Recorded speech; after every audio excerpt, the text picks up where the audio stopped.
Hi everyone, welcome back.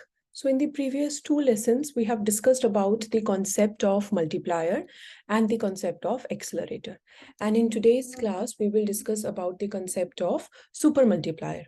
तो हमने multiplier भी discuss कर लिया है और हमने accelerator भी discuss कर लिया है और इन दोनों को कंबाइन करके सुपर मल्टीप्लायर आया था जिसके बारे में लेमन टर्म्स में हमने पिछले दो लेसन्स में डिस्कस किया है।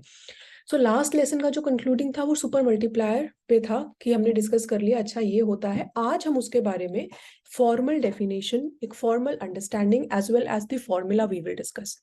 Late us quickly revise what do we mean by multiplier and what do we mean by accelerator.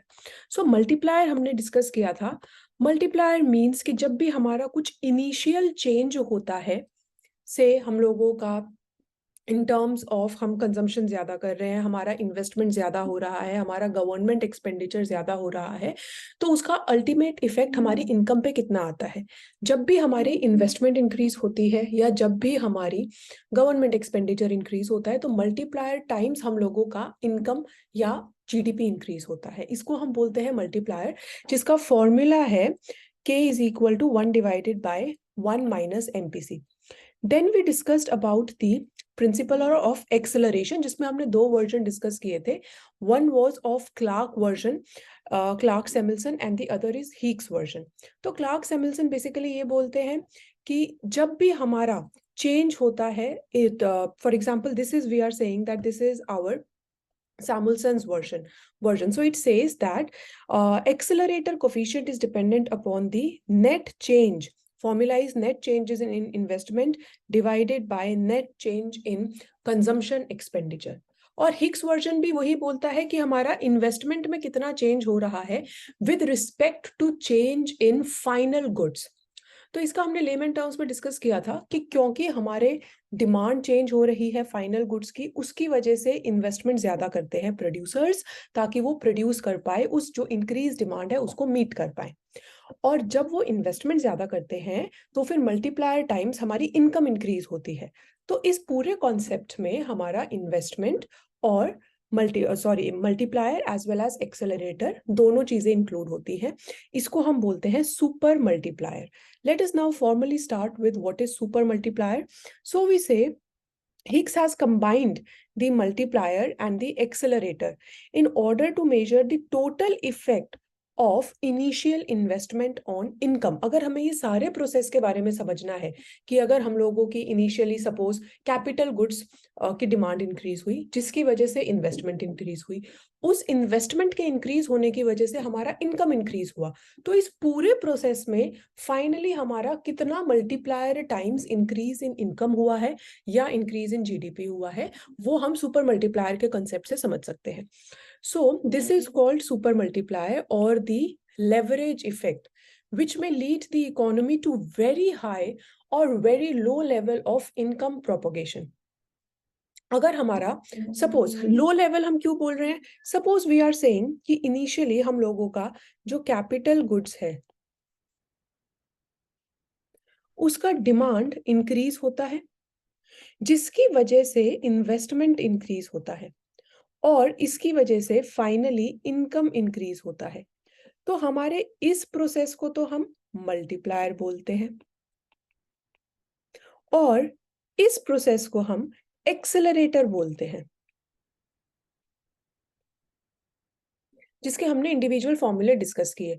इस पूरे प्रोसेस को हमने सुपर मल्टीप्लायर इफेक्ट या लेवरेज इफेक्ट बोला है। अब सपोज कैपिटल गुड्स का डिमांड इंक्रीज हो रहा है बट हमारा इंटरेस्ट रेट बहुत ज्यादा है जिसकी वजह से इन्वेस्टमेंट ज्यादा इंक्रीज नहीं हो पाएगी, ठीक है। और जितनी तो हमारा क्या होगा, एक्सेलरेटर इफेक्ट रिड्यूस हो जाएगा। और सपोज हमारी जितनी भी इन्वेस्टमेंट हुई है, मल्टीप्लायर किस पे डिपेंड करता है, मार्जिनल प्रोपेंसिटी टू कंज्यूम पे। सपोज ये बहुत कम है या हमारे टैक्सेस बहुत ज्यादा हैं जिसकी वजह से एमपीसी ज्यादा इंक्रीज नहीं हो सकता, तो ये इंक्रीज इन इनकम भी बहुत कम हो जाएगा। तो इसलिए हम ये बोलते हैं कि ये जो सारा प्रोसेस है इसमें जितने वेरिएबल्स इंक्लूडेड हैं, ये सारे वेरिएबल्स मिलकर डिसाइड करते हैं कि हमारा very high level of income propagation होगा या low level of income propagation होगा, यही फैक्टर्स रिस्पॉन्सिबल होते हैं. So we can say that the super multiplier is worked out by combining both induced consumption, मतलब वो consumption जो income पे dependent है, मतलब marginal propensity to consume, and induced investment, वो consumption जो हमारा interest rate पे dependent है. So Hicks divides the investment component into autonomous and induced investment. Autonomous होता है वो इन्वेस्टमेंट जो हमारा इनकम लेवल पे या जीडीपी लेवल पे डिपेंडेंट नहीं होता, और इंड्यूस्ड इन्वेस्टमेंट होता है जो हमारा इनकम लेवल पे डिपेंडेंट होता है. तो हमने बोला इस पूरे इन्वेस्टमेंट को हम दो पार्ट्स में डिवाइड कर सकते हैं. एक तो हमारा ये कैपिटल आई स्मॉल ए जो ऑटोनॉमस वेरिएबल है, और एक हमारा इंड्यूस्ड वेरिएबल है. So now we can expand it that income in a closed economy can be divided into consumption and investment. And now suppose we say कि initially change in income हुआ है या change in final demand for goods हुआ है. पिछली class में हमने discuss किया था कि जो फाइनल डिमांड ऑफ गुड्स है, जो हिक्स का वर्जन है, इसकी वजह से इन्वेस्टमेंट चेंज होती है. So this delta Y is equal to C dot delta Y, मतलब एमपीसी के ऊपर डिपेंड करेगा, और ये हमारा इंड्यूस्ड और ऑटोनॉमस इन्वेस्टमेंट पे डिपेंड करेगा. हम इसको फर्दर सॉल्व कर सकते हैं. सो दिस के एस, इसको हम बोलते हैं, ये हमारा सुपर मल्टीप्लायर है. हम मल्टीप्लायर को जो हमने डिस्कस किया है स्मॉल के से डिनोट किया था, और सुपर मल्टीप्लायर को हम ये के एस से डिनोट कर रहे हैं. So this is equal to delta Y divided by delta I A, wherein delta y is change in final income, total income, and delta IA is change in autonomous investment. So ये तो change in autonomous investment है, इसको हम लिख सकते हैं that this is equal to 1 divided by marginal propensity to save minus marginal propensity to invest.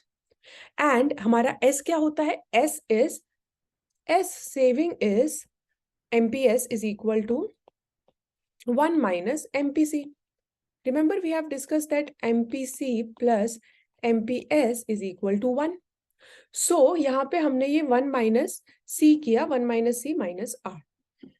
So this is the formula for super multiplier. Using this formula we can identify, we can measure कि initial change in income की वजह से final change in income कितना हो रहा है going through this entire procedure.